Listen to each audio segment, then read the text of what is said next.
ఈ వేడికి ఈ గదికి ఒక పెద్ద దండం అనుకున్న పని అయితే చేసేసానన్నమాట. హలో దోస్తులు, బాగా ఎక్స్ట్రా నింపుతున్నావుగా.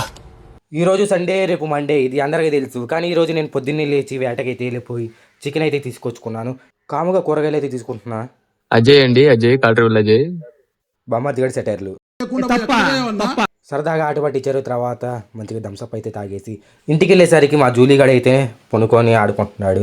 ఇంకా నేను రంగంలోకి అయితే దిగేశాను. వంట సామాన్లన్నీ తీసుకొని మొత్తం కట్ చేసుకొని ఇంకా స్టవ్ వెలిగించి వంట పనులు అయితే స్టార్ట్ చేసేసాను. టేస్ట్ ఎలా ఉండిద్దో నాకైతే అసలు తెలియదు. మా అమ్మ టేస్ట్ చూసి ఎలా ఉందో నాకు చెప్పాలి.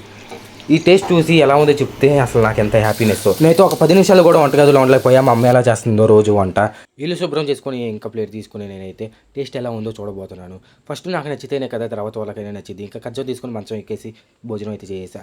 ఇంకా మా అమ్మ వచ్చింది, మా అమ్మకైతే అన్నం పెట్టేసి ఇంకా మా అమ్మ అయితే చెప్పేస్తుంది మసాలా అని బాగా కుదిరి బాగుంది అని. ఇంకా నేను అన్నం తింటే నాకు చికెన్ కావాలి, నేను చికెన్ తింటా, నాకు కావాలి, నాకు పెడతావా పెట్టవా ఒక మాట చెప్పు, నాకు పెడతావా పెట్టవా. ఇదొద్దు నీకు వేరే. స్లో మోషన్లో మా మణిగాడు వచ్చి జూలీకి అయితే నచ్చ చెప్పి పక్కన అయితే కూర్చోబెట్టేశాడు. నేను ఈరోజు ఇలా ముగించుకుంటున్నా. Bye bye.